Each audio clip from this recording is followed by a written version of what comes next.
All right, we should be live. Okay, I think we're live. Yes, we All are. right, cool. We are now. All right. Hello everybody. This is Ethan. We're go ahead and introduce yourself, Daniel, because nobody here knows who you are. Nobody knows who I am. Nobody What the knows who fuck? you are. You guys don't watch this show?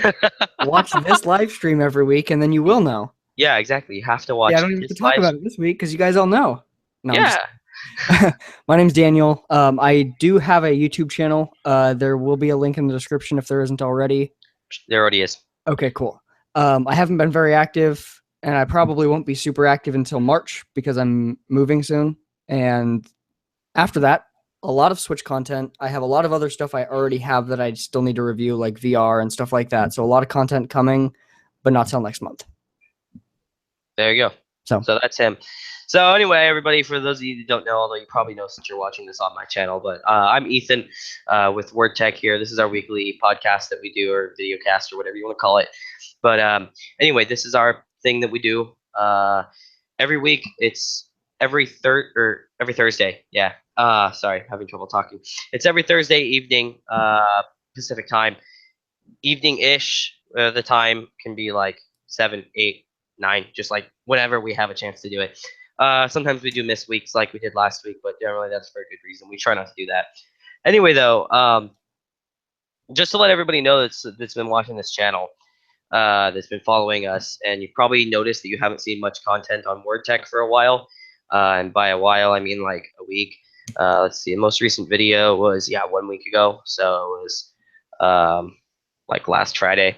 So anyway, the reason especially you also probably noticed there's been a lot of content from Mirko. I've been pretty sick the last week, so I haven't been able to get anything out. And before that, I was working on getting a new job, so I wasn't really able to keep up with getting videos out on time. So I just want to let anybody know that is interested now. I'll have a channel update video summarizing all of it, but that's you might even be able to tell that I'm still sick, but that's why I haven't been doing videos. But I will be getting back to normal content. I'm sorry for missing all that. It's just between getting a new job because I lost my other job and being sick and getting a new car. It's like I haven't had time to do anything. So anyway, I should probably be looking at the camera, not at my screen too. I just realized that. Anyway, though. So okay, yeah. Anyway, that's that. So anyway, thank you everybody for joining us, and anybody that's watching after the fact, go ahead and leave a comment or whatever, just because we'll still get back to you on that. But we have some topics to talk about, plus probably some random ranting shit because we always do that. Oh, yeah. Yeah. So I guess we'll just start with the first one. So somebody got super lucky, and their Nintendo Switch shipped 2 weeks early. And if you can't tell, Why does I that hate always them seem to happen? because there's millions of different companies, or not millions, but there's a lot of different companies getting them. And so if they pre-ordered from like a small company, they may have just screwed up, or who knows? They I haven't said guess so. where they got it from, but it appears to be a US model. But what's important, so they showed a video off of the initial startup of the system and then just the general UI. Overall, it's pretty basic. It's a lot like the PlayStation 4's UI when it first started, where you have just like rows of games, and then below that you have like browser settings, things like that. Notable in things about it, though, there is actually a dark mode, which people weren't sure about, so that's really nice. That's good. Okay. And then there I hate to is interrupt you, but is your video quality looking bad on your screen, or is that just on my end? I mean, it looks like normal on mine.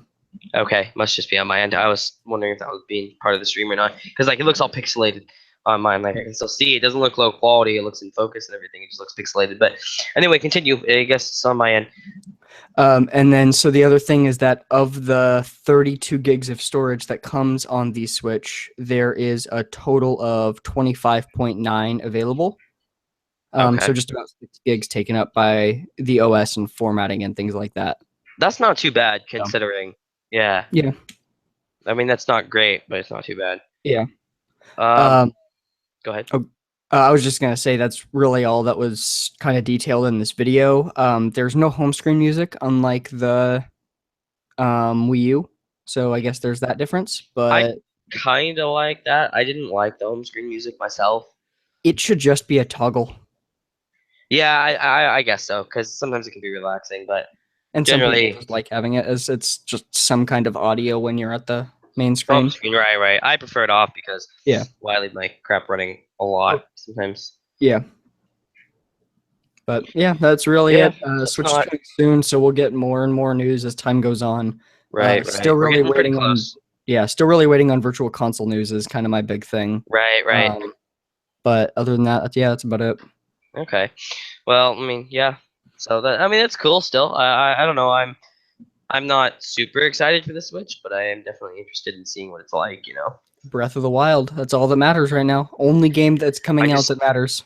don't have time to play games so much anymore. That's Yeah, why. but that's why you get Breath of the Wild and a Switch where you can bring it and play it on lunch at work. But on Boom. lunch at work, I have to like cook and eat and then go back to work because I get 30 minutes. I So don't get then that long of a you lunch. bring a sandwich and play the Switch. No, no, no, no, no, no, no. That's not how it works. That's not how it works. I'm sorry. It could be if you instead brought a sandwich. That's all that you'd have to do. Well, I do sometimes, but I mean, sandwiches are for Perfect day for noobs. Switch. Huh?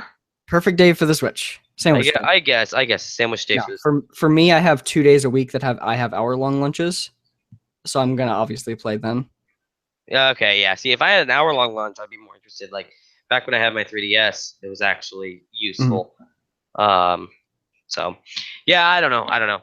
I've obviously won't be buying one either because I just don't have time. Although I do have a new desktop planned for anybody that's interested. I'm going to be building an ITX system finally.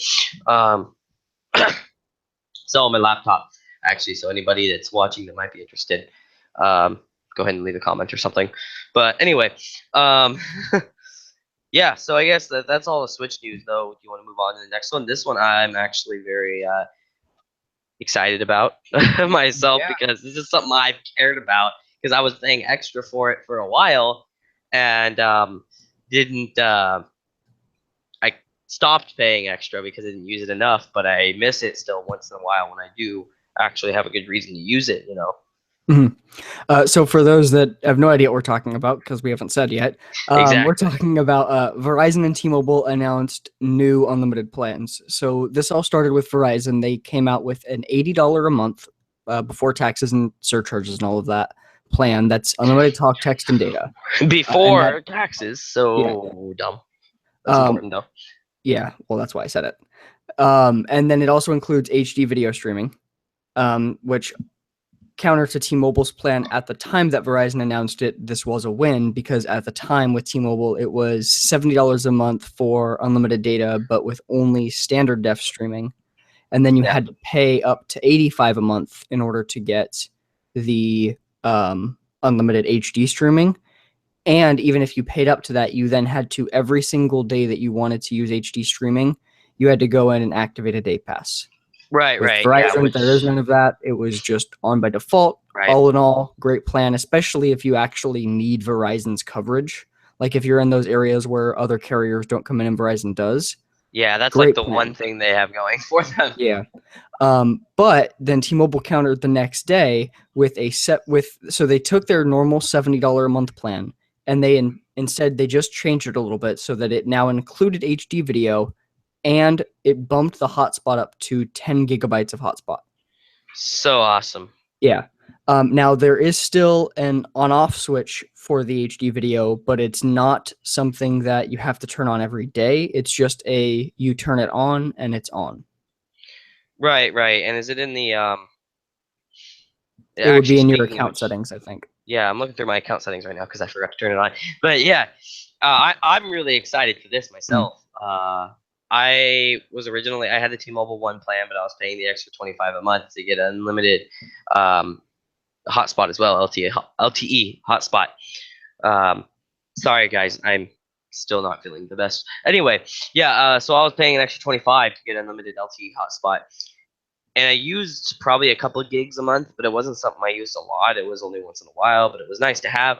And I still really miss having that because thanks to the fact that here I have Comcast internet, and Comcast is garbage. And even though we have business class that's more reliable, it still goes out randomly all the fucking time. And when I have no internet, I'm pissed when I'm trying to work and stuff.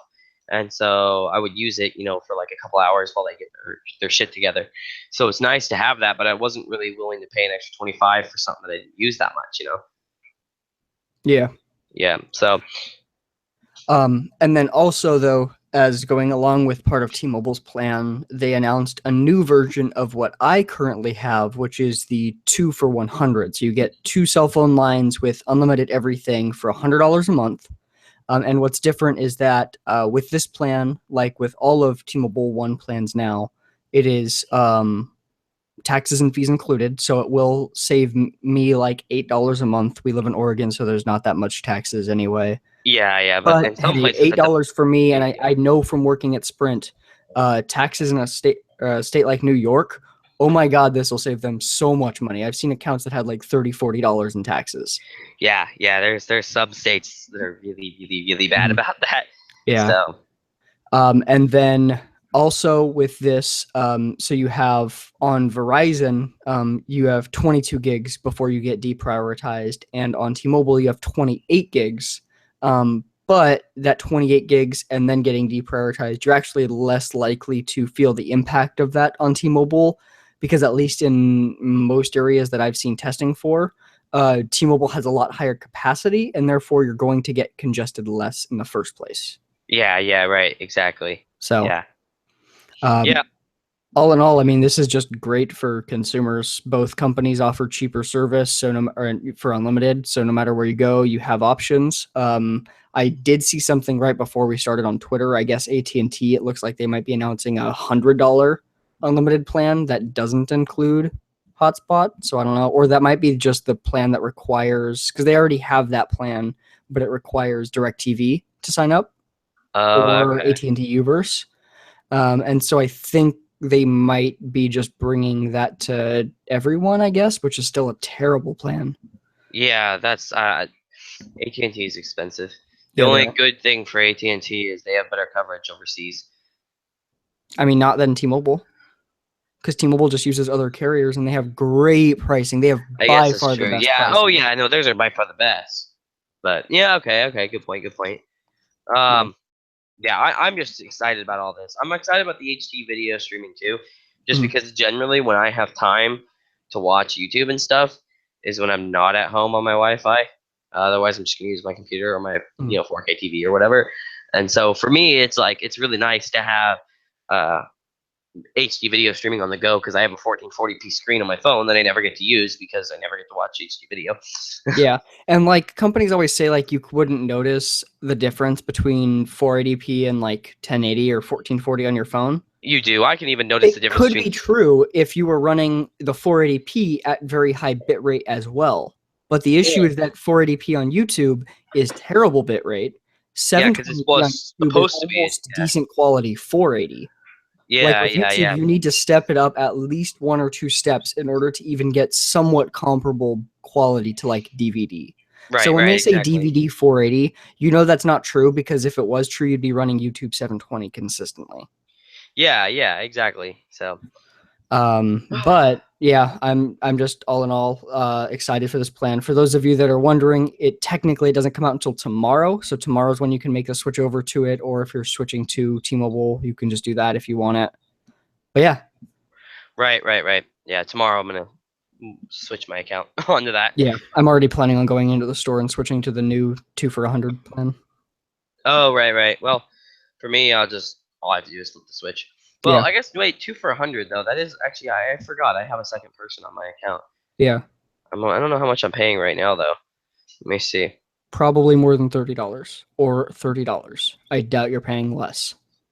No, I would imagine I'm not. I'm just saying. So go 2 for 100. Yeah, I think I'm paying 160. But that's counting phone and stuff? No, no. I pay 226. That's my Wait, so you're total paying for two people. 160 for 2 cell phone lines? I believe so. Two T-Mobile One lines. Let me see here. Hold on. I'm trying to figure this out. Now we're talking about this. No, There's I'm no paying way. 130. I'm sorry. I'm paying Okay, 130. so Yeah, never switch. mind. So that was yeah. Yeah, I'll switch to the 100. Save me $30. That's nice. Yeah, and Okay, it's cool. yeah, and they don't come up very often. So like, I never thought I'd be switching plans, because I never thought Right. T-Mobile would offer a better one. Although if I switch plans, they might take me off Jump on Demand. Nope.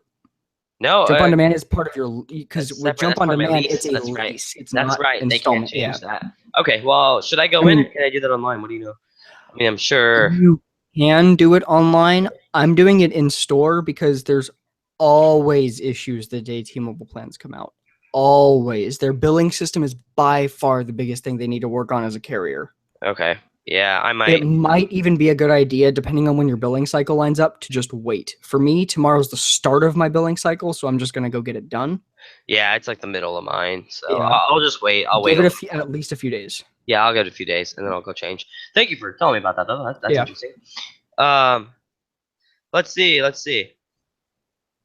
Uh, Angel says that he's paying almost $200 unlimited data on Sprint for 2 phones. Yeah, that Wait, is why? ridiculous. Sprint has way cheaper prices now.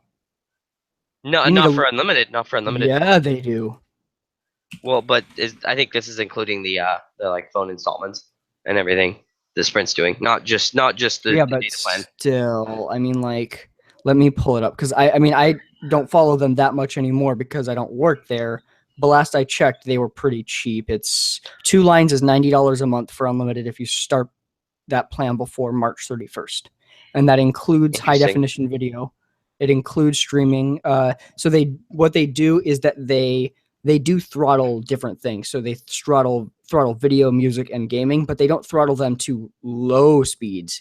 They just don't give you an absurd or like an unlimited amount of bandwidth. So like Okay. gaming, 8 megabits per second, which for mobile gaming, more than Totally enough. fine. Yeah, that's plenty. Streaming video is for up to 1080. And music is 1.5 megabits per second, which is more than enough for most That's more than streaming. enough for pretty much any Yeah, music. and it includes 10 gigs of hotspot per line, all of that So stuff. maybe whatever he's using isn't the throttled plan. I Yeah, don't I know. You mean, might it's want to go in and probably talk to them, see if you can get it dropped down or something. Because yeah. like see if they can break down the bill for you and explain to you what's going on. Because you might be paying more than you should be, or because it might be an older plan that you like hooked up with. Although does Sprint still do contracts? I can't remember. I haven't been with them for so long. They have them for existing customers only, and I Okay. still think they're getting rid of them. Okay. Okay. But that could also be it. Is if you have 2 lines. Do you know if you have? Do you have unlimited talk? Because I'm wondering if you're on the Everything Data 1500, which is 150 for just the plan for 2 lines. That's probably what it is. Yeah. That's Yeah. the only thing I can make that would make sense to me, other than like Unlimited My Way, which is the same price for 2 lines, but those are both their like old contract plans.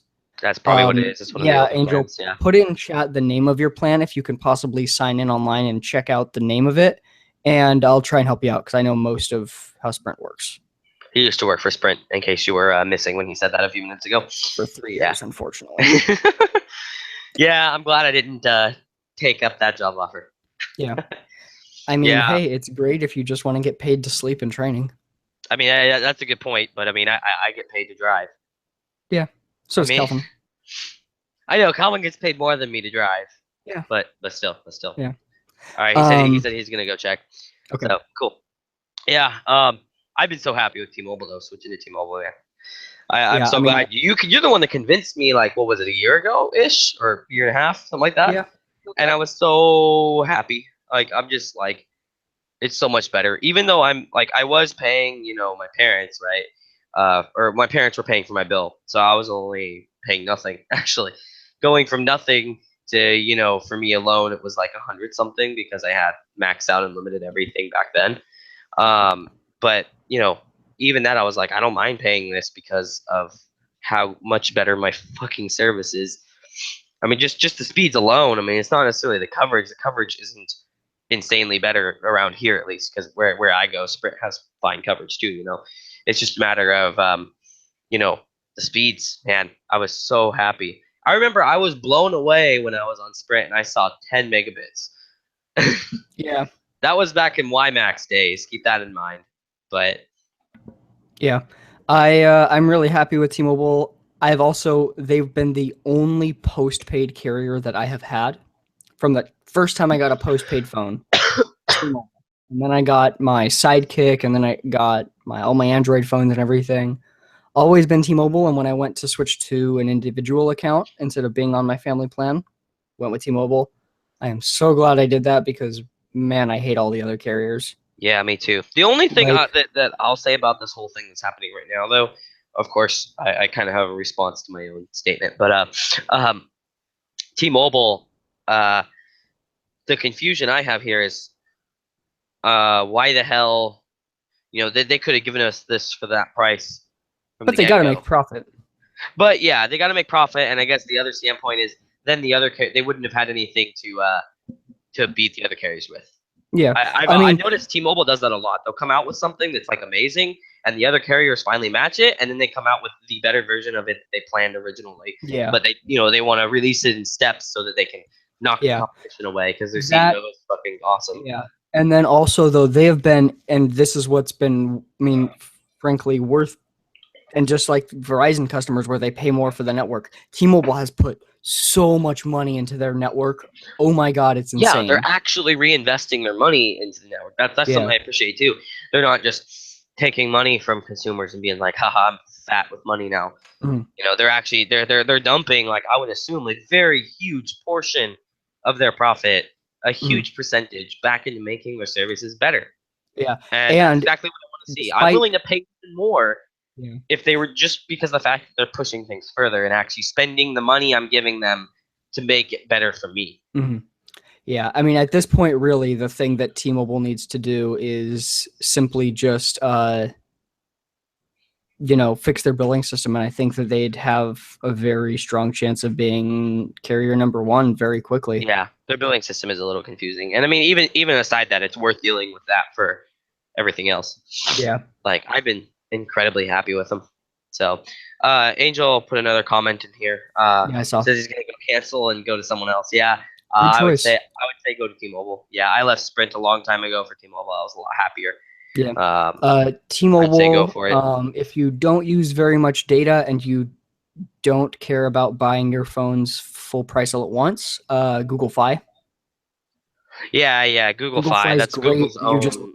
can't really do it if you don't use very much, if you use a lot of data. Like, it just wouldn't Yeah, be yeah. cost effective. Yeah, right. Google Fi, it's Google Fi. That's their cellular service that they're providing. It's kind of in early stages still, though. It'll Yeah. be probably better a long time from now. But Yeah. yeah, and the whole reason, like, my family's still on Sprint, but the only reason they haven't switched is because contracts. Yeah. Like, that's it. And they have like 20 gigs of data for 4 lines, and they pay a really low price for it. So Mhm. whatever. They were grandfathered into some like special amazing deal back then. Yeah. Sprint's been lowering prices like crazy though because they know people are hating them because Well, they fucking suck. here's what Sprint did, because T-Mobile straight up said that they were going for the higher tier customer. And what that means in the cell phone industry, higher tier is the ones that have better credit, are more likely to get multiple lines, because multiple line accounts generally are more profitable by a Yeah. substantial percentage more. And because of that, it's something that investors care about more. So T-Mobile just straight up went for the high tier customer, and that was very apparent when they did things like the testing their network by borrowing an iPhone, but where you Right. had to put on your credit card a hold for a pretty substantial amount, I believe, at least initially, because they were just going for the high tier customers. Yeah. And that was a really smart Whereas, move from them in the beginning. And now yeah, they've started to target the lower tier. yeah, but I mean, Sprint, they're just playing their hand at the lower tier customers. Well, they They don't have they any other option. exactly. Yeah, They're they've been shut out. pushing hard, but it's also great because, I mean, T-Mobile doesn't have anything near $50 a line for an individual account for the Yeah. like the best situation that you have with T-Mobile pricing wise now is if you are on the one plan and you have auto pay and you use less than 10 gig or 2 gigs in a month. If you use less than 2 gigs, they give you Yeah. $10 back. So combine that with the plan and auto pay and everything, you pay $60. Yeah, that's still, yeah. Whereas that's the thing about Sprint that's been, yeah, they're the only big carrier I see targeting the lower end market. Mhm. But Yeah. I mean, It's still also because, they like, all still of the other suck. carriers, they use their prepaid segment to target those people with lower credit because, frankly, a prepaid carrier is a better choice for someone with lower credit like that, especially the Yeah, ones that have lower credit, not because they're just starting out, but because they've had issues with payments. Because Right. with no carrier other than Sprint, do you have to deal with the stupid ASL system, the account Right, spending right. limit system that also adds charges to your bill unless you have auto pay and e-bill set up. Yep. Yep. So Fun yeah, stuff. Pretty go much. T-Mobile. Go T-Mobile. Yeah. You're wearing their colors, man. I have a T-Mobile shirt somewhere that they sent me for free, like a really high quality one. I need to find it. I mean, I have a nice T-Mobile shirt that I got from a Yeah. T-Mobile Tuesday. Oh no, this wasn't the T-Mobile Tuesday. This is Oh, like an okay. athletic shirt type thing. Okay. It was the John Legier was doing something where he's just like, email me and you get a free shirt. So I'm just like, can I have a free shirt? Is that literally all you said? Yeah. And then he's like, then the whoever they had handling the free shirt Emails. thing, they're just like asked me for my address and stuff and my size, and then they sent it out. So yeah, free That's shirt. great. That's great. Yeah. All right. Well, we should probably move on Yeah. because I just realized we lost a bunch of viewers, probably because they're bored of us talking about T-Mobile for 30 minutes. But that's okay. That's what we do. Yeah. So I don't really give it that many shits. But anyway, okay. So now we have some more PC related news. Yay. So, excuse me. Damn it. Uh, okay. Intel. Sorry, I'm like still out of it. Again, I apologize anybody that's watching. I'm still sick. So anyway, Intel is and thank you again, Daniel. By the way, he's the one for anybody that's curious. He's the one that put together all the notes for this show because I've been sick and working, so I haven't had a chance to do it. But I'm gonna go ahead and say this talking point, even though he wrote it down because I'm an asshole. I So mean, it's kind anyway, of more your wheelhouse. You're more the specifically computer guy anyway. that is true. That is true. So Intel is rumored to release their 8th gen Core i CPUs. That's their 8th generation. What's it going to be called again? Coffee Lake. Coffee Lake. That's right. Not Cannon Lake. I wanted to say Cannon Lake. Yeah. So that's their. I'll take off my glasses because it's annoying. Yeah. So that's their 8th generation Cannon Lake CPUs. They're still on the 14 nanometer manufacturing process, which for those of you who don't know, that's they've been on that for a while for their CPUs, the 14 nanometer Yeah, so manufacturing. they used to operate on a tick-tock cycle where they had Yeah. the tick was the brand new process, the nanometers, and then the talk was more of just optimization. And then with Well, no, it wasn't optimization. They had TikTok was architecture change and then die shrink. oh yeah, So yeah, there was I believe it was Tick was a die shrink and Talk was an architecture change. So basically, what Intel would do is they would take their CPUs, they would mess with their architecture to improve instructions per clock, and then the next generation they would shrink the die, which would give it a little bit better performance and use less power and other things like that, and then they would improve the architecture again. Mhm. Yeah, and then so with a couple CPUs ago, they changed that from tick-tock to PAO or PAO, which is process, architecture, and then optimization. So it's die shrink or like the nanometer change, I mean, then the architecture change, and then just efficiency improvements essentially. It's essentially TikTok, but then Optimizing afterward. added in we can't do much more for the next gen. Yeah. Basically, Because yeah, it was basically we're gonna change the architecture and then we're gonna shrink it, and then we can't. No, sorry, it's a die shrink first, right? Yeah. So we're gonna okay, yeah. So we're gonna shrink it, and then we're gonna change the architecture, and then we're gonna optimize it because we can't shrink it again because we don't have enough time. Intel, for those of you who don't know about CPUs very much, they've been CPU manufacturers are constantly trying to shrink the die size of the CPU. Uh, it allows it. It was not just CPUs; it's graphics product, anything computer or semiconductor based. Basically, they're shrinking it down, and it allows it to perform a little bit better because you have lower latency between connections. It also allows it to use less power and put off less heat because it's using less power. And so Intel's and all companies, but Intel in particular, has been consistently shrinking. But I wouldn't say it's bit them in the ass, but they just haven't been able to consistently stay that way. And so now we have 14 nanometers. They haven't been able to drop below 14 nanometers yet. They keep Yeah. pushing off the 7 nanometer, This which was I the also find dumb because they want to cut it in half. I feel like even just a shrink to 10 nanometers would at least be something. Mm-hmm. Yeah. I mean, this was supposed to be the year that they did it. They introduced the entire new system of PAL, and they're already going to have to either change it or just completely ignore it because they are now on their fourth chip. So I guess a second O, PAL. I don't Yeah, know. assuming that they can't. Yeah, Yeah. assuming that this is all true with the 8th gen stuff, which is really dumb because, by the way, everybody, the optimization that they had for the going from Skylake to Kaby Lake, because we had sorry, um, so we had Skylake. What was before Skylake? That was Broadwell. Broadwell. Yeah. So Skylake was a architecture It was change. no, so yeah. So Broadwell was the switch to 14, Right, and then and Skylake then was architecture Skylake, change. and then Okay, Kaby Lake sorry, was the my bad. optimization. Okay, yeah. So yeah, okay, yeah. So Skylake was the architecture change, and then we had Kaby Lake, which was the optimization step, which is what just happened. It's the 7th generation stuff. And basically we saw zero performance improvement. All Intel did was boost the clock speeds a little bit higher, like incrementally higher, which isn't noticeable on basically anything that's overclockable because Skylake would generally just overclock to it'd have no problem overclocking to the stock Kaby Lake stuff. But it did help things a little bit in like the ultrabook and notebook space because you had ultrabooks and notebooks that were performing a little bit better because they had like zero point 0.3 zero point 0.4 gigahertz, 3 or Mhm. 400 megahertz improvements in clock speed. They could have done that with Skylake. I feel like they didn't on purpose because they knew that they couldn't achieve what they wanted to with Kaby Lake. But other than that, the only thing that was added was they had a dedicated H.265 decoder, correct? Yeah.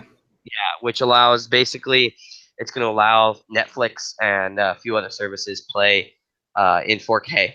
So previously with Skylake and stuff, you couldn't watch Netflix in 4K for a couple of reasons. It was because actually only one reason that you couldn't, but another reason that you shouldn't. I'll get to that. But the reason you couldn't watch it was because of copyright stuff, download rights management. Basically, they were worried you were going to copy their shit, and so Intel basically added into the Kaby Lake stuff a dedicated decoder that also basically communicates to Netflix that it's safe to deliver the 4K footage. Yeah, and also you also need that chip. You also need Kaby Lake in order to use the 4K Blu-ray player that was made, the internal one for. That's right. That's right. Yeah. Yeah. Expect that most any proper, company that handles any kind of 4K, specifically 4K Blu-ray, stuff like Netflix, where they're trying to get right to shows, most of that stuff will require Windows 10 and an appropriate CPU, meaning Kaby Lake, and hopefully meaning Ryzen. I haven't actually I'm seen anything assuming, on that, yeah. but that's There going to be was that could be a big deal for some people.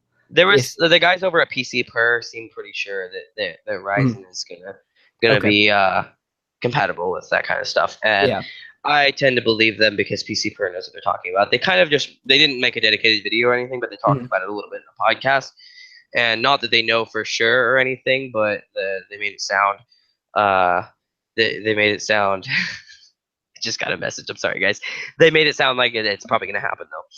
But yeah, anyway, back to Intel though. Yeah, so basically Kaby Lake was a total letdown for all enthusiasts and really not much for regular consumers other than it says 7th generation, so they're more likely to buy it, that kind of crap. Yeah.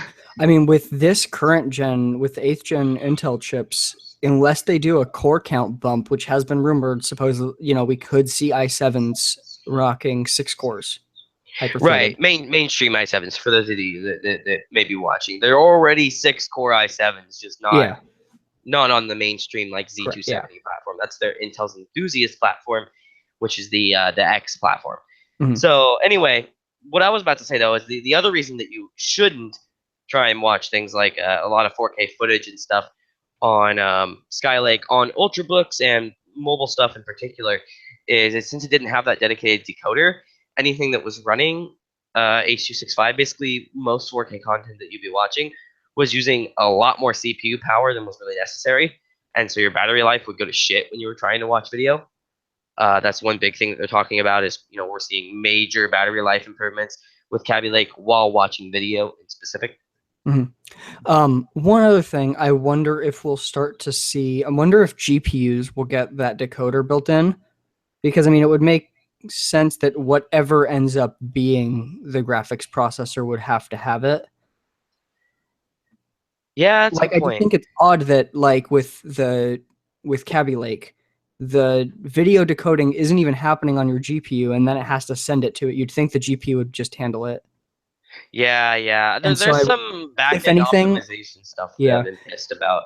if anything, I wouldn't be surprised if the encoder comes to GPUs, just because it would help for anything that the GPUs did run. And then also, then that could potentially enable people with older CPUs to run 4K, because there's something that can handle the encoding and decoding, or the decoding, I guess. Yeah, and the DRM stuff, hopefully somehow. Yeah. Yeah, because that's something I've been really pissed about. Actually, is I'm really frustrated with developers and actually hardware manufacturers, the way they're working with developers. NVIDIA's been trying, but nobody else has been really doing much. We need to be offloading more stuff to the GPUs.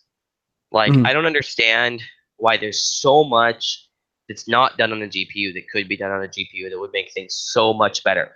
Like, you look at like the enterprise markets and stuff, where a lot of our stuff starts, a lot of the enthusiast stuff starts in enterprise and trickles down to us once it becomes at least semi affordable.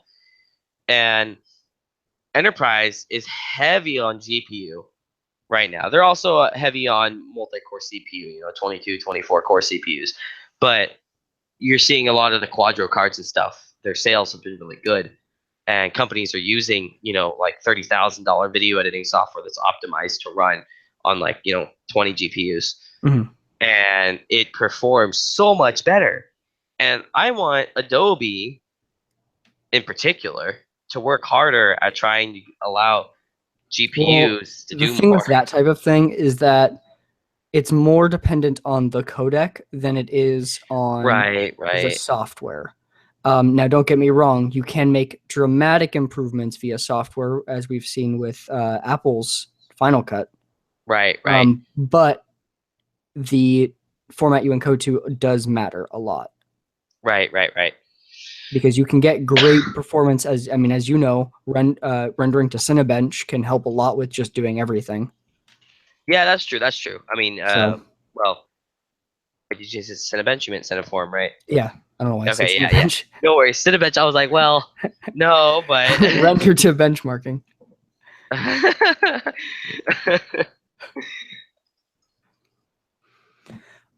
Yeah, so ultimately, I think that the 8th gen Intel Core will be, a somewhat notable improvement for laptops and ultrabooks, but it won't make Yeah. any difference in the enthusiast, which is worrisome for Intel.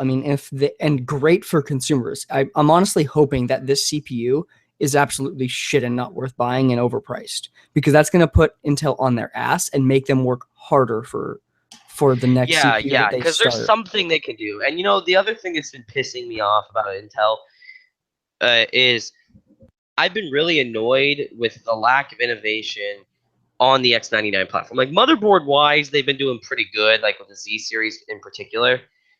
But what's been frustrating me is I'm not understanding why we have 22, 24, 26 core Xeons.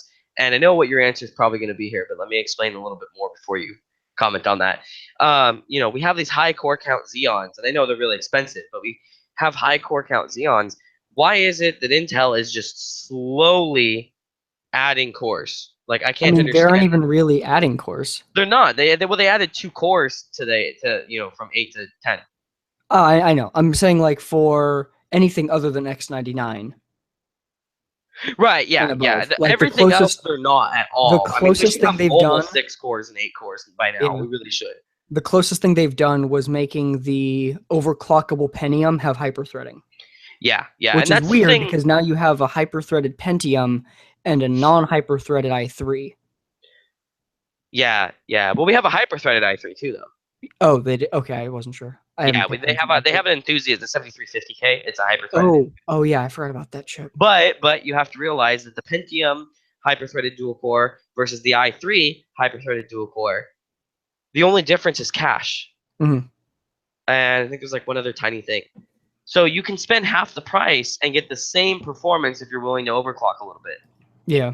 which is like, what the fuck are they doing? And the thing is, I feel like Intel they've been doing a good job over the last, I'd say, decade, innovating pretty well, and especially with TikTok going on for as long as it did a good job. We were seeing 10 to 20% actual real world performance improvements. It wasn't bad. The problem is now we have them slowing their innovation, and they're not doing what I was hoping Intel would do when they ran into this, because we've known for years they're going to run into it's hard to make it smaller. We know that they're going to run into this. We've been talking about this for years. And my solution in my head's always been they'll just start adding more cores. They'll start increasing clock speeds, which they've kind of increased clock speeds. But what I don't understand is why don't we have like 16 core enthusiast chips at this point?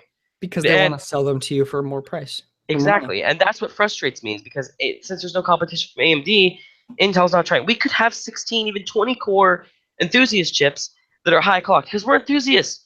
We hook up 1600-watt fucking power supplies to our computers, and the enthusiast CPUs only pull like 200 watts at most when overclocked. Like, make a fucking CPU that pulls 500 watts that's like a 20 core, 5 gigahertz CPU. Like, fucking hell, nobody cares. Like, we have these power supply companies that keep competing and coming out with more efficient and also higher wattage power supplies, and they're getting the efficiency so on point that we're getting to the point we can almost max out a circuit with a single power supply and get all that power to the computer. Like, we're looking at some 1600 watts that are getting pretty close to maxing out around the 1800 watts that a single circuit can handle. But Yeah. it's like we're getting closer to the point of like an 1800-watt PSU that pulls 1800 from the wall. We're getting 80 plus titanium and stuff. And so the point I'm getting at is us as enthusiasts, we don't give a shit. And this is the same thing, I say to like NVIDIA is like, I understand them not spending resources on more than 2 GPU optimization, but at least make it somewhat viable so the developers can do it if they want. Because we're enthusiasts, and Yeah, if we want but to buy 4 GPUs and a 20-core CPU and a 1600-watt fucking power supply and put it in a box that's the size of a fridge, we're gonna do it. yeah, I understand where NVIDIA was coming from, though. And I mean, ultimately, the decision not to allow more than two is just going to hurt them financially. But they Yeah. did it because consumers were getting hurt financially by allowing it, not because like people that are building their own computers But people have a would buy them problem. from system builders. System builders and Yeah, system yeah. builders push 4 GPUs, and they don't properly represent the small amount of power performance gain that you get from it. Yeah. And And that's why I like the enthusiast key idea, which everybody, mm, all the enthusiasts were like, we're totally happy with this, NVIDIA. If you do yeah, this, if you come out and you basically say, hey, contact us and we'll make it work, but system builders, fuck you, I'm yeah, okay with that. And again, I know games, you're going to see marginal performance improvement, but right now, the way the market is, NVIDIA has the money to invest in a small team to work on optimizing for quad GPUs just for the enthusiasts that are going to go buy 2 more Titans. And I would love to see, like, I guess the point I'm getting at is just me being a PC enthusiast in particular. I would love to see people, that have invested 25 or $30,000 in a computer, that have, you know, 20 cores, or maybe not that much money, but the point is the level of performance. We're talking 20 or 22 cores overclocked to 5 gigahertz and like 4 GPUs and 128 gigs of RAM or something like that, right? yeah, That's something I've always wanted to see myself. And it's frustrating because I was thinking, like, we've been building up for the last decade, basically ever since I got in to, PC enthusiast stuff. We've been building up to more and more cores, more powerful stuff, and then it just dropped off, and it made me mad. yeah. And I mean, it doesn't help that between the fact that NVIDIA doesn't have competition right now in the GPU market and the fact that with GPUs, there's a lot of money to be made, not in the consumer computer market. yeah, They've shifted their focus between consoles like the Switch, which they supposedly have a 10-year partnership on, which could mean whatever Nintendo's next console is, we get NVIDIA chip in, which is great news because apparently the NVIDIA chip in the Switch is absolutely phenomenal and extremely easy to develop for, which is great.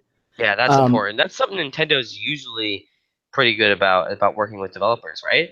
Yeah, but Like, this not is about being this is like a easy, but whole yeah. other level of easy to develop for, I Okay. guess. Like it's like you have dev teams that are like indie teams that are putting out 3 games on launch because it's so easy to port. Wow. Yeah, That's so good then. that's That's really good to hear. yeah.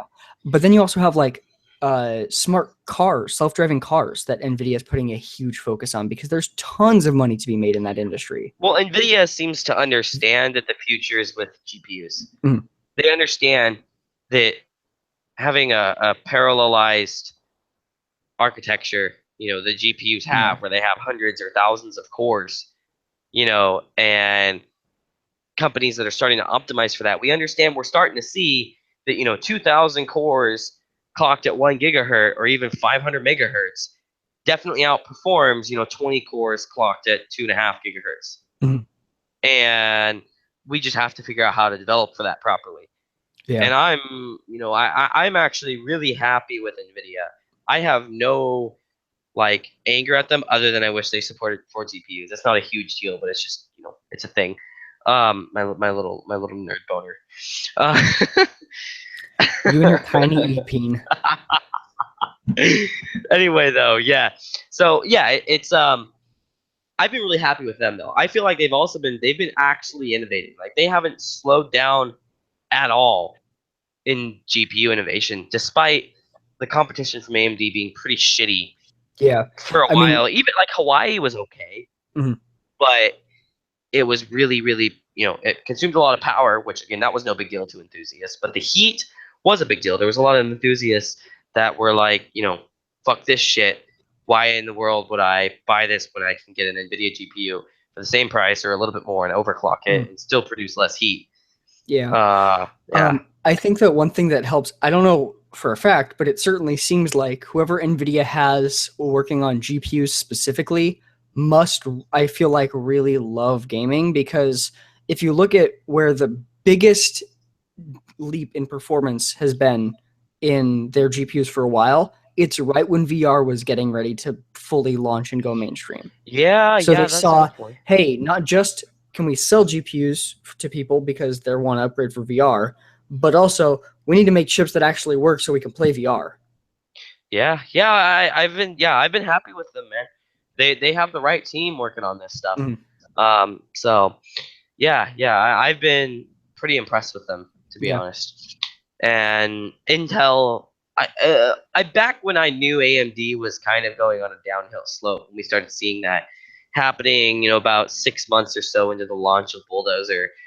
Um, you know, I was starting to have faith that Intel would keep trying, and I was more worried about Nvidia not giving a shit.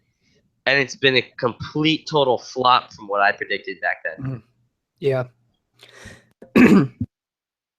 The other thing that Intel's really going to have to worry about is pricing because, I mean, Ryzen comes out in 2 weeks from today, Yeah, I know. and It's like, whoa. 499 for their top tier chip that if real world performance lines up with the benchmarks that AMD has shown means that it is competing with $1,000 chip for performance. Yeah, I And know, that's which is insane. ridiculous. Literally like I don't think that no matter what Intel does, their next chip is going to be competitive overall. It'll have certain advantages like Thunderbolt and things like that. But if you look at just like a performance per dollar, like there's Yeah, no way Intel's gonna cut their chip pricing in half they or can't. by enough Everybody that would hate them. yeah, or even there's no way that they'll cut it by enough that the 15% performance gain would be enough to justify the price because it's not going to actually be a 15% performance gain It's going to be like 2 to 5 if is we're what it's going lucky. to be in real world. Yeah, and Yeah. that's the thing. That's the thing. And like Intel brags also, for those of you that may or may not have seen it. Intel's bragged about like Kaby Lake performing 10 to 15% better, but it's like only because on average it's clocked 10 to 15% higher for the consumer laptop market. Mm. Yeah. That's where they get these numbers from, in my opinion. Is it performs 15% better, not clock for clock.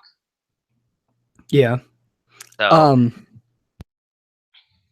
if the Ryzen chips are as good as they appear that they will be, I'm have full probably faith gonna they will. go. I'm probably gonna go 1700X. I can't really see the reason to go spend the extra $110 to go from 3.4 gigahertz base to 3.6. Where you're talking about going from the base to the, you're talking about the 8 core, right? Yeah, Sorry, so I'm the having okay. 1700X is an 8 core, And then you're and the talking about versus 1800X. the black edition. Well, no, so Isn't the 1800 1800X is the top tier card. That's the for the chip. That's the $500 isn't that CPU. going to be the black edition one, or are they going to have a I black edition don't of think that? they're having Black Edition. Okay, that was Because rumored for a while that they were, but all of I their haven't had lineup, time to read the rumors this week. yeah, here, I'll just send you a link. I think this is a fairly confirmed lineup. It's Okay. just Okay, it's the not numbered WCF. series and then the X series. And the difference is that essentially the X series uses their new, I forgot what it's called, but their new like boost system or whatever. Okay. Let me find it again. Okay, I see what you're saying. Okay. Yeah.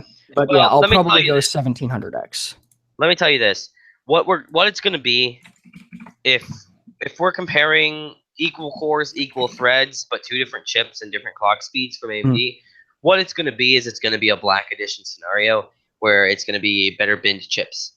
Hey, you want to overclock to the like fucking god high numbers? Yeah. You're going to need to spend the more money. And that's something I'd be personally willing to do. You know, I like buying the enthusiast. I bought a 4790K for the reason that I might get an extra 200 or 300 megahertz out of it due to the TIM being better. Yeah. I mean, ultimately, the biggest thing is just going to be how much profit AMD takes home. Yeah, yeah. Like, But if this is a true pricing lineup, like I don't know what Intel is going to do. And the thing about Intel that like I'm saying is they need to be increasing core counts on all fronts. They have been slowly on servers, but we haven't really been seeing many core count increases on the Extreme platform. A little bit, but nowhere near as much as we should. You know, we've seen 2 cores added in like what 4 years, or 6 years or something like that. But also, I don't understand why the consumer base level stuff hasn't had core increases. And I don't understand why I don't even feel like dual cores should really even hardly be around except for ultrabooks. But I also don't understand why we don't have laptop chips that are running like 6 and 8 cores. Yeah. And because the thing is, we could have fairly high performance laptops. Like they're not designed for like ultra battery life, not ultrabook status stuff. That makes sense for dual core and like quad core at the most. If you want to be getting 12 hours of battery life out of something, I get that. The problem is Intel's focused so much on that we don't even see like performance gaming machines having like 6 and 8 cores laptops. They should. They realistically should have 6 and 8 core gaming laptops at this point and like workstation laptops because why the hell not? Like it doesn't make any sense, and it's been getting frustrating in my opinion that Intel doesn't seem to know what they're doing on this front, and especially though on the mainstream Z series stuff. Like why is it? And now the rumor is that the Skylake and Kaby Lake X stuff. For those of you who don't know, the rumor is we're gonna have a Skylake X series, which is gonna be like X299 is what they're saying. I'm voting for X199 is what I think it's gonna be called, but they're basically gonna be Intel's going to be releasing Skylake chips over their Broadwell E chips. They're calling them X, I guess, is what the rumors are. Maybe it'll be Skylake E, who knows? But it's their extreme platform stuff, higher core counts. We might see a 12 core, although I doubt it. But the rumors are that there's going to be a 4-core Kaby Lake chip on that platform. And some of you may have heard us talking about this, on one of our other live streams. I don't know if that was the last one or the one before, but a 4-core chip on the Extreme platform, which is the exact fucking opposite of what we should be seeing. I'm sorry for getting so hyped about this, but it's like, why is it that now we have the Extreme series seeing 4-core chips and not the mainstream series seeing 8-core chips? You know what I'm saying? Yeah. Yeah, this whole situation is just dumb. Intel I feel like they've been. It's essentially Intel doesn't want to give a reason to cannibalize their 6 and 8 core sales from the Extreme, but they want a cheaper chip to for people that want to just get into the X99 series platform with the Like the little bit higher of end extra platform, yeah. features. Yeah. And the Um, ability to upgrade to higher core counts later. yeah. So they're essentially just saying, hey, give us more money initially so that you can give us more money later, or give us money now and we still are happy because you'll have to buy a new CPU for some absurd reason later, Yeah, like like 4K 4K, video. 4K video, yeah. And that's the other thing is like and it's like Intel's been pretty good when it comes to a lot of the other markets that they've been focusing on, but it's the PC enthusiast market in particular, which is a pretty big market that they've been doing such shit at. Like in my opinion, we should be seeing 6 and 8 cores on like 4, 6, and 8 on the mainstream platform, Mhm. and maybe some dual cores like for like $50, like Pentiums, also on the same socket. And then the enthusiasts should be like the 10, 12, and 16 cores. We should be seeing those core counts go up for the Yeah. people that are willing. Because like I would spend, like, not personally, but I mean if I had the money, I would spend $1,700 on a 16 core, 4 gigahertz base, hyper threaded Intel chip, and then just overclock the shit out of it. Even if it uses 400 watts, I'd pay for that. Mhm. But I'm not gonna go pay $1,700 for 10 core chip. Like, oh yeah, here, give us $700 more for 2 more cores. And the thing that some people I don't think understand is adding cores doesn't cost them that much money. The price difference should go down when adding cores. You should see, quad core $350, and then say like 6 core, you're looking at like say, $500, and then you should be looking at like 10 core being like 650. Like you should be seeing drops because it's the same. They're not having to innovate. They're just stacking things differently on the die. Yeah. I mean, it just comes down to they make the majority of the money that they make on individually sold CPUs comes from the higher end, and they are just trying to stall out cannibalizing any sales of that higher end while they can, because they want to make as much profit off of this, while just like how Nvidia is shifting their focus from GPUs for consumers. Intel is doing the same thing, but not for self-driving cars, but they're doing it for the Internet of Things, which is going to essentially be the next big smartphone boom as far as a business. And Intel missed out on that. That's a huge amount of money that they potentially missed out on. Being a processor manufacturer that doesn't make a processor sold in any popular phone today hurts them Yeah, bad as far as yeah, potential yeah. money they could have made, especially when for the entire time that the smartphone industry has really been that big of a deal, they've had a pretty sizable lead over AMD, so they didn't have to worry about that. And they just Right, waited right. too long on smartphones, and now they don't even care about consumer CPUs anymore because the amount of money they would have made off of smartphones is enough that now they don't want to risk missing out on something else. Right, right. And I get that. The problem is, here's how I see that could be a potential problem. Is Internet of Things is a big deal, but say Qualcomm, Samsung, somebody comes around and they start doing a better job at that sort of thing, whether it's better selling it or whatever. Say they start doing a better job than Intel, and things start going mostly towards that direction. Then Yeah. all Intel's narrowed down to is the PC market that they've been fucking over for so long.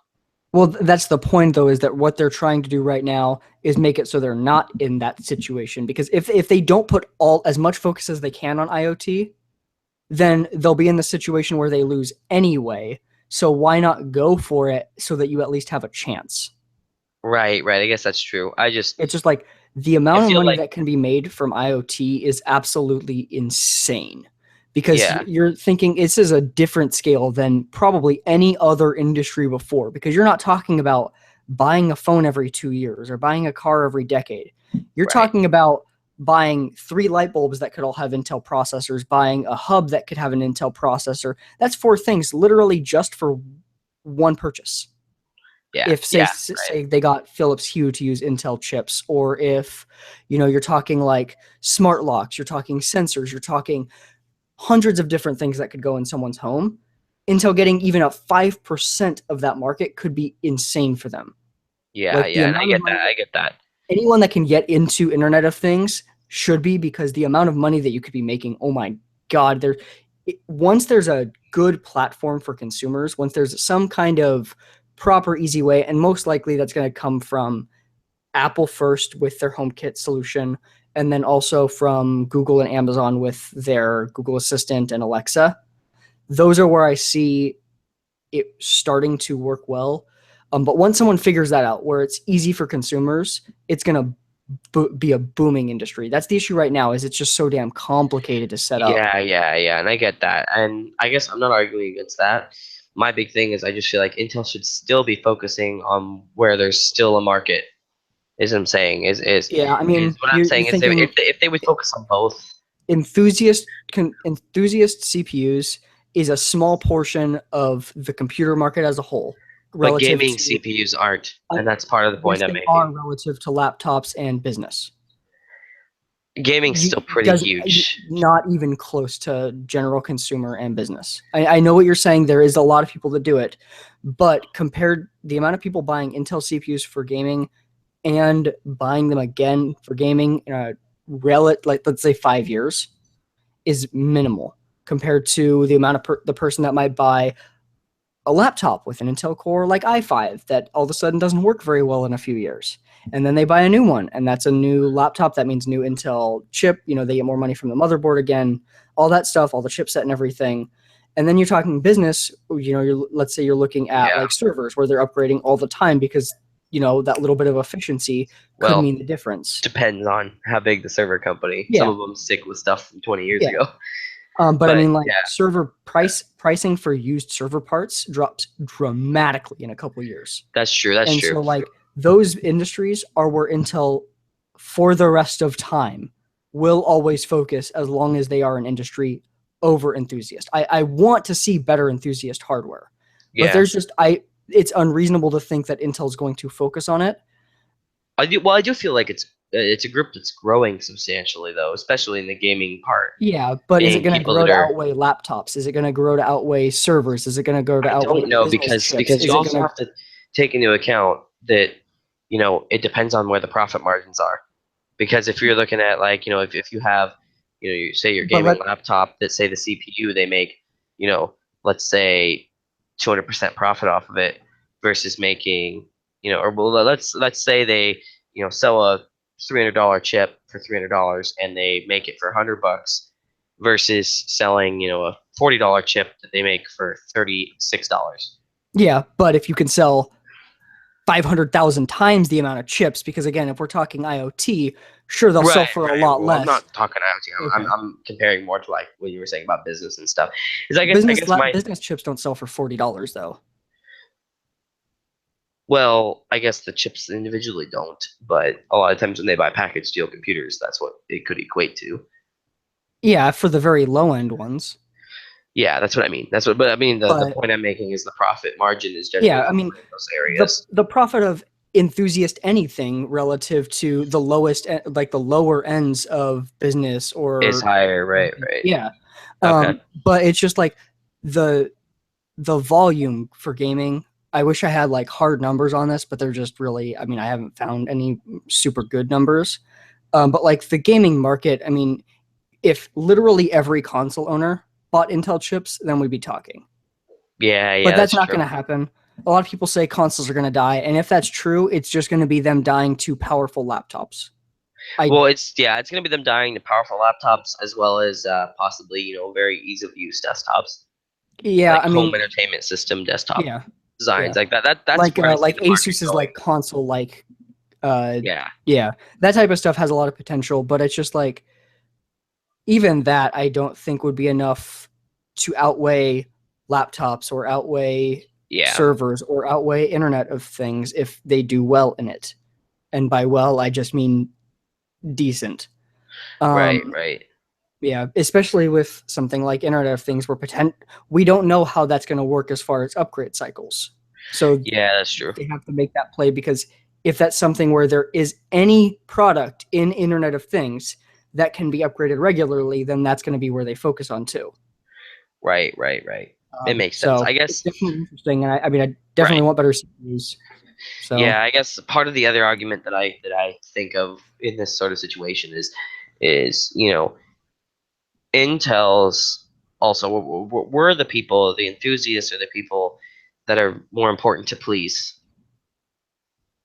And yeah, I mean, what I mean by that is we're the people that not only do I not only have I bought a lot of Intel chips myself, Mhm. but the amount of people that I've gotten to get new computers, whether it's for business, whether it's getting Mhm. into PC gaming from consoles or whatever it may be, that's Yeah. also a huge thing there. Is I've probably Mhm. effectively turn 15 people to Mhm. buy new Intel CPUs, and for Yeah. every one enthusiast, 15 more people buying new stuff is really a big deal.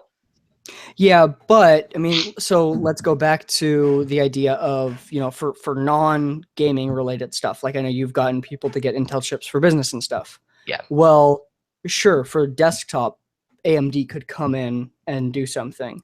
But I mean, we haven't seen hardly anything on Ryzen for mobile. We don't know if that, I mean, if they can't get the battery life comparable to Ultrabooks, then that they lose right there.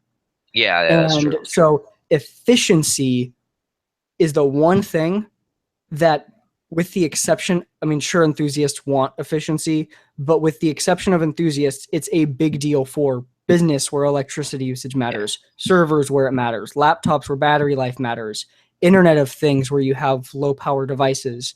So efficiency, which is what we've been seeing on their chips for the past few years, is going to be, unfortunately, their only point of focus. Like I really doubt that unless AMD stomps them hard, that they're gonna care much about performance per dollar. Yeah, that's a good point. That's a good point. So Yeah, I guess. Yeah. yeah, all will be revealed though, since it's expected that the March 2nd will be when the press, I forgot what it's called, the like ban on press from talking about Ryzen ends. The NDA. Yeah, Yeah, yeah. because they're getting their samples now apparently, and there's a Really? press conference on the 28th, and so reviews could either come out on the 28th or probably the second when the chip launches. One Wait, of but those they're 2 days. sending out review samples already? Is that what you're saying? Yeah, press now receiving samples according to, at least according to WCCF Tech, which who knows them. Yeah, But well, I love them because they go out on a limb, but you fake just have news. a very heavy grain of salt. Yeah. Well, I mean, if WCCF Tech is right about that, though, I mean, I mean, being it being, say, one of the bigger tech YouTubers, I'd be it'd be very hard to not try and hint at this as best as you can. it If wouldn't be you very already have hard it. if you were being threatened with a very large lawsuit. I mean, that's true. But what I'm saying is, So, like, I'm not saying they would actually talk about it. I'm saying I would just be so anxious myself. oh, I know.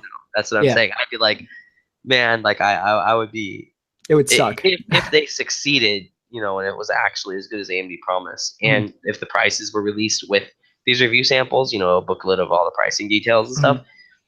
like I, I'd be so I'd be Yeah. so mad. Oh man, we should probably move on though. We've been talking about this for about 30, 40 minutes. Yeah. So next up, for those of you that like high quality monitors, don't buy the 5K display, which I'm guessing most people that would watch your channel probably wouldn't anyway, because I think you can only use it on a Mac. People that watch my channel, yeah, Yeah. they're more into the ultra But wide so for scene. those that don't know, so there's an LG 5K display that came out. It's essentially Apple's no longer making their own Thunderbolt displays. They're just working with LG. Right. But somehow and keep in mind, so they launched a 5K display and a 4K display at the same time. On the 5K display, they didn't properly shield it from electromagnetic radiation. And so if the monitor is close enough to a router, it just has tons of issues and just doesn't work. And so LG has stopped production on it. Apple has put sales on hold of this monitor until LG can fix it. I know. I don't understand how they failed to properly EMI protect it. You know what I'm saying? Yeah, especially Uh, since they got it right on the 4K one. and what I don't get is, like, with EMI protection, it's not a complicated thing by any means at all. Yeah, not for a company that's been doing it. I mean, They even in have, general, just to EMI shield anything I isn't know, but I'm just saying, like, hard. especially for like a company that has tons. I mean, I'm literally using an LG monitor, and literally right behind it is a wireless router. If I tipped over the router, it would be in contact with my monitor. My You want to know monitor the is best working thing? just fine, I not have an having LG any issues. monitor sitting right next to a router right now too. Yeah.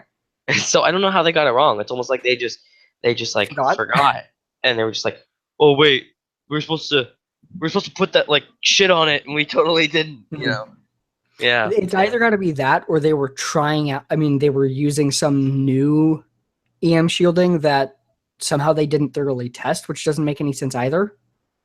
Like, this isn't happening on just a few of these monitors. It's a pretty widespread issue. It's pretty much every one of them.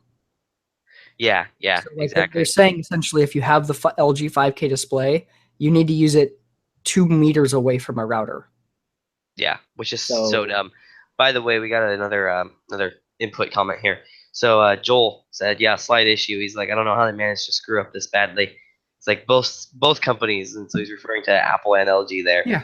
Should have quality controlled that a little better. Yeah, I mean, I Yeah. would imagine if Apple's selling stuff, they generally do their own quality control stuff Well, before and selling. especially since this is a replacement for their Thunderbolt monitor. They were directly Yeah, involved yeah, with the development of this. exactly. So I don't understand how they made this simple and dumb of a mistake. Yeah. It's a big issue too. It's not a little thing. Like a lot of people keep all their tech stuff in like one little area in their Mhm. house. It's a very common thing to have like your computer and your laptop and your monitor and your router and like, your modem and everything all together. Yeah. And so having all of that stuff together and then having them not work together is a big problem for a lot of people. It's not, Mhm. something that's a minor issue. Yeah. And so as of right now, the I mentioned no in-store sales, but and then the online orders are as of now delayed 6 weeks. If it did take LG longer than that to fix it and then get some manufactured, Apple would just delay it again. This is going to Yeah. be essentially it's just we're just kind of guessing until we have some actual news from LG. But yeah, this is not going back on sale through Apple, who's the only important seller of it.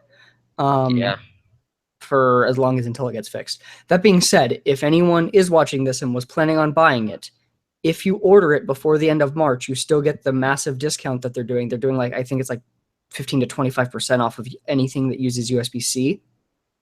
In response to the backlash over the MacBook only having USB-C. Right, right, right. And so you can still order it online. They won't ship it until it's a fixed unit, and you'll get the discounted price. Which is good. That's good. They're doing a good job there. I just still find it's like a Yeah, almost it's fatal mistake. yeah, And those of you who don't know, what the monitor tends to do when being close to a router is like flicker and do all kinds of weird, like annoying stuff. It's not like it completely loses yeah. functionality, but But I it'll mean, like if you're flicker buying a on and off. 5K monitor that's ultimately designed for content creation, it's kind of a problem. Yeah, yeah, exactly. And I mean, how much does it cost? It's Let's under a find a grand. With the sale, it's under a grand, I think. If I remember yeah. Let's correctly. see. And LG it's Ultrafine 5K. Uh, Apple's now saying 3 to 4 weeks on their website, by the way. But yeah, oh, $974. So maybe they got it figured out since they reduced it. But yeah, yeah. $974. It's like you're paying almost $1,000. It's more than most people spend on their computer for your display, and Mhm. it's having quality control issues, QC issues. Also, Joel commented again, and he said, "He's like exactly in response to Apple. It's like the first time basically ever letting another company manufacture your displays that you sell on your site and you have a quality control issue like that's a problem." And I Yeah. feel like especially being Apple, I feel like somebody there messed up because it's like why are they why didn't they do intense quality control stuff on their own product because it's Or partially an Apple even product. putting the monitor next to a router at all. Yeah, like I Like, don't you get think that. that would, especially since this is a widespread issue that's pretty much happening to every one of them, you'd Yeah. think that somehow in testing, they would just verify that the EM shielding was applied correctly. Well, not only that, how did they not test it and just so happened to put it near a Wi-Fi router? Yeah. Like, like, are you telling me that none of the employees and stuff got to take one home to test it? Some of the people that were No, working on it? clearly they just don't have routers near their where they have their computer. Apparently, because like I mean, I know a lot of companies for QC on newer products is the people that are working on the project get to take a pre-production one home first, Yeah. and they get to test it, and they test it for a couple weeks or a month. How did this not? I don't understand. Did they Yeah. maybe it did happen and they thought it wasn't a widespread issue? I don't I know. mean, if it happened on with something like EM shielding, if it had an issue on one, I'd immediately be grabbing every single one I can get my hands on and And testing it. testing them all. Yeah, just have a Wi-Fi router running a constant Yeah, download to because I something mean, that's if it's happening on one, you need to figure out exactly why, so you can fix the issue in the manufacturing process. Because if it just happened, I mean, if it only happened on one of your few that you make for testing, who knows what could yeah. happen when you mass produce them? Yeah, exactly. That's like a big deal. A lot of times if a company gets like 5 pre-production models and then one has a problem, they stop production and test Yeah, everything. yeah, You know. Also, Joel wanted to say something. He said, and so thank you for this. He said, speaking of content creation and LG monitors, he said that my review of the LG ultrawide monitor was what pushed him over the edge to purchase one of the LG ultrawide monitors. Which, by the way, I'm actually still using it right now. Really happy with it. But yeah, yeah. So anyway, he's saying, keep making quality content, boys. You have a sub for life. So thank you for that. Also, something to keep in mind is Daniel's. In case you haven't ever watched this show before, Daniel actually isn't part of the WordTech channel. He has his own channel. So in the description, you should totally go click on that and give him a sub as well, because he does some really good content over there. He hasn't been active as of recent, but he will be. Like he said at the beginning of the stream, he will be soon. yeah. In March, March he when I said. move. Yeah, in March he'll start doing stuff. And as I said at the beginning of the show, in case you missed it, Joel, I've been sick lately, and I also just got a new car and just got fired from a job and got a new job. So that's why there hasn't been a lot of content on this channel. So I apologize for that. But thank you for watching that review. That's actually my like most prized video ever because of the views that I got on that. Yeah. So anyway, though, yeah, I got let go from Speaking of my. ultra wide monitors, I guess we should do a comparison because I have a different LG ultra wide, same size. It's just mine's not the gaming model, so it We doesn't should have do a FreeSync. collab on that Yeah, we should and compare the two. actually use them in person and see if like the difference in sRGB matters and stuff like that. Yeah, let's do that in a couple weeks. Okay. Like maybe a week or two, we can do the testing and filming, and then Yeah. have a video up. Um, yeah, but anyway, in case anybody was wondering, the what was I gonna say? Oh yeah, in case anybody that's watching was wondering, or in case Joel was wondering, yeah, the reason that I got fired from my job was actually because they said that I missed too many days, but I missed 10 days, 8 of those in 4 months or 5 months, mind you. So that's pretty bad, but not terrible. But 8 of those days were snow days where it was so icy and snowy that nobody could get to work, not even the supervisors, and they still fired me for missing too many days. So I don't know what the real reason was, but that's their Wrecked. claimed reason. Yeah, I got wrecked pretty much. Well, my friend that got me the job at this place so happened to leave 1 week prior to me getting fired, and he took a couple employees with him to a different place. I'm not going to say any company names to avoid any weird complications that a video about that could have, but I have a feeling that they got rid of me because they're mad at him, and they know that I'm one of his good friends.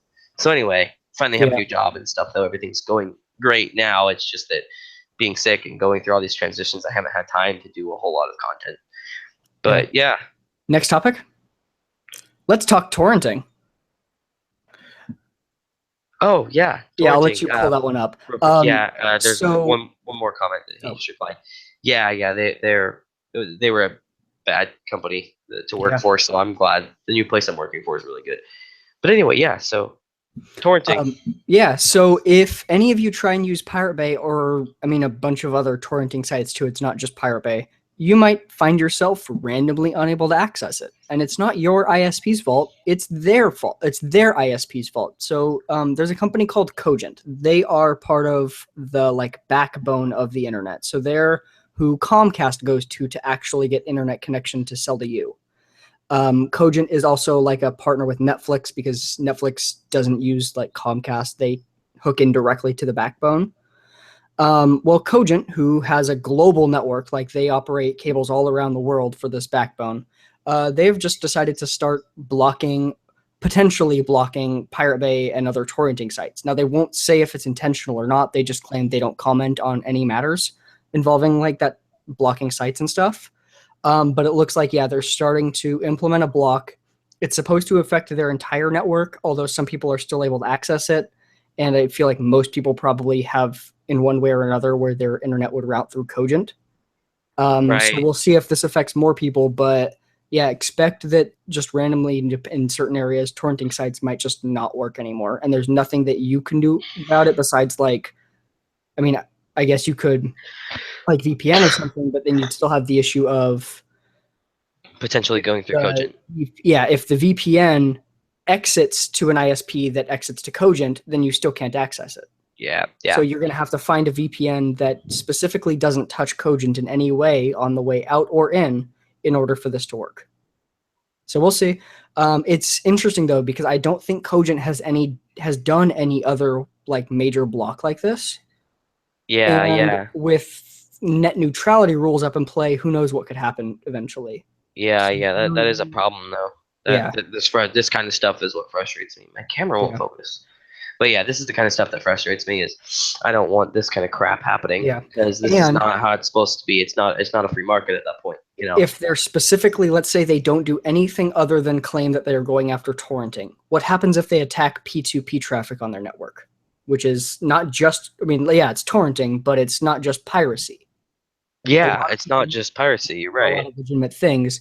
Although, hey, Cogent, if you could block Windows 10's P2P updates, that'd be cool. Yeah, yeah, I'd be cool with that. Well, actually, somebody recently figured out a way to block. Yeah, you can disable it. Yeah, you can disable Windows from. Well, you can disable Windows from restarting itself after getting an update. Oh, Yeah, there was a. Let me see if I great. still have it open. There was a way that because you know how Windows Auto restarts. Yeah. Yeah, yeah. There's a way now that you can theoretically, or they've tested it and it works. Mm-hmm. You can Oh, I basically need make to. Windows not reboot itself after updating. But once you do reboot and install the said update, you have to go change the setting again. Otherwise, the next update it will reboot. So you have to change it Mhm. every time you get an update. But at least you get to select when you restart, which is a big deal to me because for me personally, I run my servers on Windows 7 because Windows 10 auto reboots, and now I could move up to Windows 10 before Windows 7 stops getting security updates for my servers and not have to worry about it restarting. So that's pretty cool. Yeah. Also, Joel said a couple things again. So just to get back to the comments. Yeah, yeah, it's definitely a big deal for anybody that torrents anything, whether it's stuff that you should or shouldn't be torrenting, or it's just friends stuff or whatever it is. It's a big deal to anybody that torrents, and it pisses me off. Like I don't even personally torrent, and it still Mhm. makes me mad. Yeah. For me, like the only things I torrent are movies I own because I don't have a disk drive and I want them on Plex because it's easier to use. And then Yeah. I'll torrent games that don't have proper demos and then I'll try them. And if I don't like them, I'm just going to uninstall it. And if I do, I'll buy it because it's not worth the hassle of trying to update torrented games. No, it's not. I've done the same thing. Is it's a lot of times the trials, if there is one for games, are Mhm. complete garbage. So you just torrent it, you play it for 3 hours. Oh yeah, I like this, and you go buy it. Yeah. I As mean, far as your question about geographical areas, what I have seen so far is, and I'm looking at an article on Torrent Freak, but I think that I've only seen Europe and the US really affected. Yeah, I'm not seeing okay. much else in this, but it's kind of hard to tell because Cogent is a really big backbone. And so, since only a few people are affected right now, even though they're claiming it's a global network thing, we just have no idea when it's going to Yeah, actually yeah. start affecting everyone. There's no way to know, and I would think if it's a Cogent specific thing, I would think it would be even if it was a small portion of what Cogent does, it would be a huge amount of people affected. I would Yeah, assume. I mean, Cogent's massive. So, Yeah. So I actually hadn't heard of them before this, to be honest with you. But oh yeah, no, I did some research on them just now. But yeah, I first heard about them back when the net neutrality battle first started really picking up. Where I think was it Verizon that was or Comcast that was trying to charge Netflix it was extra money. Comcast. It was Yeah, it Comcast. was. They were specifically charging. Technically, they were charging for the interchange between Cogent and Comcast. They were like See, messing with that. that's So so messed up, and that's part of the net neutrality problem that or part of the problem with not having proper net neutrality is you run into a situation where people don't seem to understand. Like some people that are against net neutrality say, well, yeah, companies should have to pay for using the internet, but it's like they're already paying for their upload and download speeds. Yeah. That's what they pay for. And like Netflix pays Cogent Mhm. to use the speeds that they get. That's the thing that people don't get is it hurts small businesses more than big businesses even, but they're all paying for how many ever megabits or gigabits up and down that they get. They're already paying for that. You pay for your Mhm. speeds. You don't pay for your service, you pay for your speeds. Yeah. That's how it's supposed to work. Yeah. Oh, so I found a map of Cogent's area. As a Canadian, you should be worried if you are in Vancouver, and if you are in Montreal and Toronto, and those are like the main cities that I'm seeing. Like there's Ottawa and Hamilton, and that's about it, I think. Or actually, yeah. You can just go to Cogent's website, and there's a network map, and take a look because I'm terrible with Are those areas that are Canada. directly connected to Cogent then?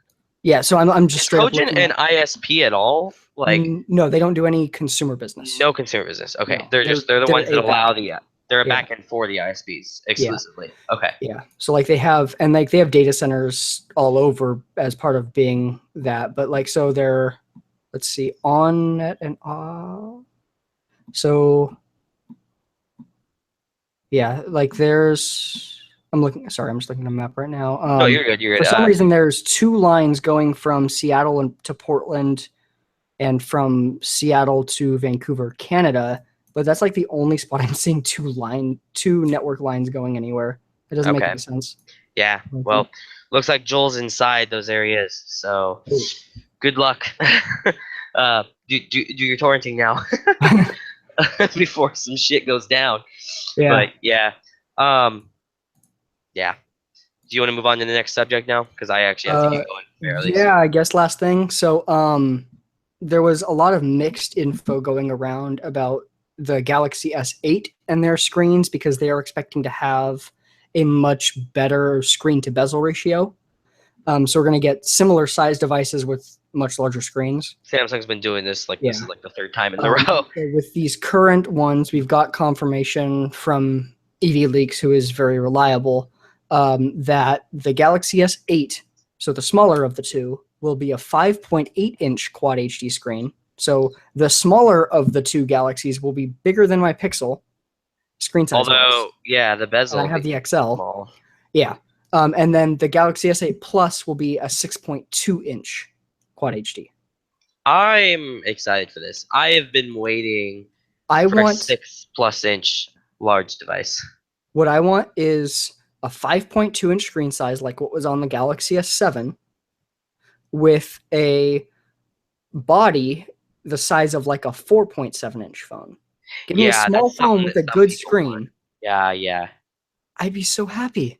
I mean, like, sure, maybe 5.5 inches with a much smaller, like 5.8 is going to be what I'm not going to get the S8 Plus. There's no way. Because I've Right. been wanting a smaller phone. I just want the better features. Yeah, So as yeah, long as they right, make right, them feature parity wise, I'll just get the 5.8 right. inch. Personally, I love giant phones. I mean, I have two screens. I like giant phones, right? Like I've Oh, never yeah. had a problem with them. I type better on them. The advantages are great for me. I see no advantage to a small phone myself. But That's I mean, also that's you just me, also though. That's just don't me. care about anything when it comes to carrying shit. Like you have the biggest laptop in the world. That's a good point. That's a good I'm point. I do I'm honestly have surprised you don't pull literally a like the Linus. second biggest laptop in the world. I'm surprised you don't pull a Linus and ghetto make your own Razer Project Valerie just so you can have extra screens. Yeah, I mean, I actually considered it, to be honest to you, before he released that video. So, Yeah. yeah, but no, I mean, I'll be going back to a desktop anyway, though, because whatever. But yeah, he is right, guys. Like, I have a backpack that I carry like two surge protectors and like 40 cables, and basically my entire desktop with me. Like, this is it. This is it empty right now. This, like, I mean, it has stuff in it, but this is considered empty, and it probably weighs like 30 pounds. So, Yeah. All right. yeah. That's about it. Huh? That's All about right. it Yeah. for that I mean topic. that. Yeah. That's Oh, definitely and no. there's I'm Super excited for AMOLED that. screens, so there's Of that. course. What Yeah. a Yeah. surprise. UHD. Whatever. But I don't know. I don't know if I'm gonna switch off of my LG V20 though, man. I have Yeah. been blown away by this phone, and I probably should have reviewed it when I got it, and I never did, and now it's kind of too late. But Just do it anyway. I could You anyway. need Yeah, some point yeah. of reference for phone reviews for when you do them in the future. Like I have a That's ton true. of That's stuff true. that I should have reviewed and didn't.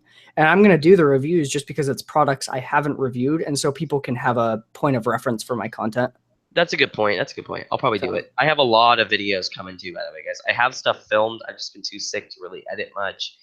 And I've actually got a review of a Rosewool mouse that Rosewool sent over. Rosewool's been sending our channel a decent amount of stuff.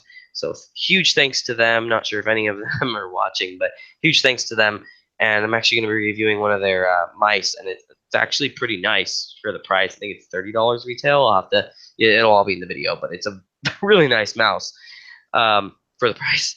Anyway, though, yeah, this phone here, though, man, I have literally like no complaints. Like there's things that could be better, there always is, but I have no complaints. yeah, Other than maybe waterproofing, I kind of miss that because I use it like 4 times a year. But yeah. for me, like I don't know how I was actually part of the reason I haven't reviewed it is because I'm struggling to figure out a proper way to review this phone because It's not a pixel. That's how you review it. shut the fuck up. But yeah, How's that first phone with Android 7.0? shut your mouth, all right? Android 7.0 is awesome. At least I still have it. Yes, But but no, this the phone. first phone with 7.0 came out after the first phone with 7.1. Just saying. Good point. Good point. Good They point. advertise it as the first phone with 7. That's so fucking weird. It was all weird. Yeah. First phone manufactured with 7. Okay. I don't care what gets manufactured I know. first. I care what I can buy. That's like Yeah. That's like me manufacturing a computer with a next gen Intel chip and then releasing it in 5 years. Yeah, but we made it first. Yeah, that's what I'm saying. Joel just said something funny too. He's like says guys, but it's just him watching. Well, Yeah. we have 4 people watching now, but Oh, a lot damn. of times it's like 2 or 3 people. So Yeah. that's why I always just say guys by habit because it's usually at least a couple people. Mm. But yeah, my webcam still won't focus. But yeah, this phone though, part of the reason I haven't reviewed it is I've just had trouble finding things that I dislike about it to talk about in the review because there has to be some negative other than just waterproofing. I mean, and It's not stock obviously Android. yeah, it's not stock Android, but it's pretty dang close. It's close enough that I don't care, like They straight don't up. have Google Assistant. That's true too. That's true too. Okay, okay. But in general, like there's been, and obviously other than the standard things like yeah, it could be faster. Yeah, the camera could be better. And like I guess the I camera is mean, one point where it's not there quite isn't as you good don't in the auto yeah. mode versus Samsung. Yeah. But I mean, you don't in have to have a general, product this that doesn't Samsung. have major negatives. A product can have everything be at least decent. Yeah, and that's And true. That's it's all true. opinion based. So just talk Yeah. about I mean, if there's nothing extremely negative about it. Hey guys, Right. Right. this is a great phone. Nothing extremely negative. There are some issues that I'd like to see Yeah. improved. Yeah. Don't Yeah. fuck it up, LG. That's how it's gonna be. Yeah. Yeah. I've been so impressed. I've never actually been this happy with the phone. Like I've been this happy with the phone for the first week, but 2 or 3 months down the road, I've never stayed so happy with the phone. Where I'm like, all the rumors about all the new phones coming out, I'm not like, man, I can't wait to get that because this phone doesn't do this or whatever. I'm like, Mm. I've been too happy with this phone. So Yeah.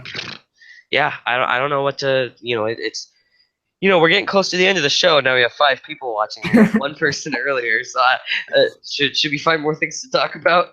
I mean, it's up to you. You were the one that said that you had to go soon. Yeah, I have to go to bed soonish because I work mornings now. Luckily, I don't have to go in early tomorrow, though. Everybody else does except me. So What makes you literally everybody at the company except me because I'm a temp employee still, and they don't want to pay me Rigged. overtime. Rigged. Yeah, but let's see. Project Scorpio is going to be at E3. Okay. That'll be good. So now we have 6. Like anybody that just joined, because now we have 6 viewers. We were down to like 1, maybe 2 viewers about 10 minutes ago, and we were saying that we're about to end the show. And now all of a sudden, We have 6 people watching. So now we have Well, to find more things to talk about because no, you guys. they got a good ending. I mean, Give them a good ending, and then they can go back and watch the rest of it. that is true. That is true. Yeah, you guys can just whoop. It's on YouTube. It's not like they have to wait for processing time. Yeah, that's true. That's true. So That's true. That's always nice. But let's see. I did just find one thing. AMD and Nvidia announced dueling events at GDC 2017. Not sure exactly what they mean by this. Let's see.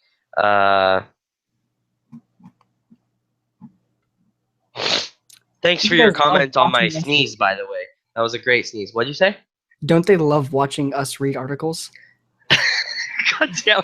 Well, we didn't have anything else prepared. We usually have Then more end talking it. points. Like No, no, that's how shows work, though. When they're no, done, they're done. they gotta watch us read the No, that'll happen articles. when we ever do a 24-hour podcast. We should do that sometime. That Yeah, would be let's do that cool. when we start having an actual like consistent amount of views. Yeah, we should do that. Maybe this summer if we've Yeah. grown by then, like late this summer. That'd be really fun. Yeah. I would be up for a 24-hour podcast about random bullshit the entire time. Well, I guess I'll say one thing personal before we go, because something did change in my life other than that I got a new job recently. I got a new car.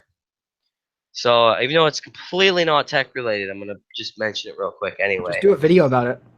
I should do a video about it. There's actually one really funny thing about this car too is another YouTuber in particular used to have one.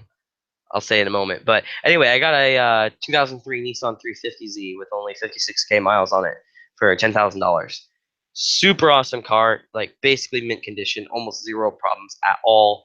It's got a NVIDIA N1 exhaust. It's got a brand new transmission, brand new clutch, aftermarket air intake, brand new, or not brand new, used, but very good condition, very nice wheels, all kinds of other stuff. So anyway, not a Tesla though, unfortunately, Joel, as you said. Um, I wish maybe someday, right? But anyway, yeah. So really good car. I should probably do a video on it. But I guess to make it kind of, sort of, in a little roundabout way related to tech, any of you that are watching, some of you may know who Jay's 2 Cents is. He's another YouTube guy. He has a YouTube channel. He talks about computers and whatnot. Great channel, by the way. You should totally look him up if you're interested in that sort of thing. But he, excuse me, he a couple of years ago bought a 350Z with the same exhaust as mine. So kind of funny that I feel like a copycat now because I have a computer channel. Feel And shut the fuck up. Yeah, yeah, yeah. So I mean, yeah, it was funny though because he rides bikes and I ride bikes, and he has a computer channel and I have a computer channel, and he had a 350Z and now I have a 350Z, and I swear if you ever do see this, I am not copying you. It is hilarious though Sure. that's happening. Shut your mouth, Daniel. And thank you, Joel. Yeah, the 350. It's a very good car. I'm very very happy with it, and for the price I paid, it's one of a kind. Like I'm just like I could sell it and make $4,000, so why not buy it? At that point. But yeah, I guess that's the ending point. There is I got a new car. But there will be no more videos coming soon, though, guys. Again, for those of you that just joined, I've been sick. I got a new job. I got a new car. I've been so busy lately. There will be more videos. I'm hoping to get another video out Monday and continue consistently Mondays and Fridays from there, and continue doing the podcast here on Thursdays as well. So yeah, next week we should be back with another podcast. Hopefully, I won't be sick anymore, so I can actually put some talking points into it and not sound like crap. But anyway, thank you everybody for watching. Don't forget to like, subscribe, share a video, whatever you'd like to do. And don't forget also to like, or well, I guess you can't like a channel, but subscribe to Daniel's channel, which is linked in the description. He does content somewhat similar to me. It's tech related, a little bit less PC oriented generally, but I mean there's still PC stuff, but Yeah. just not as so focused on it as my channel is. But anyway, everybody, thank you for watching. This is Ethan, and Bye. bye.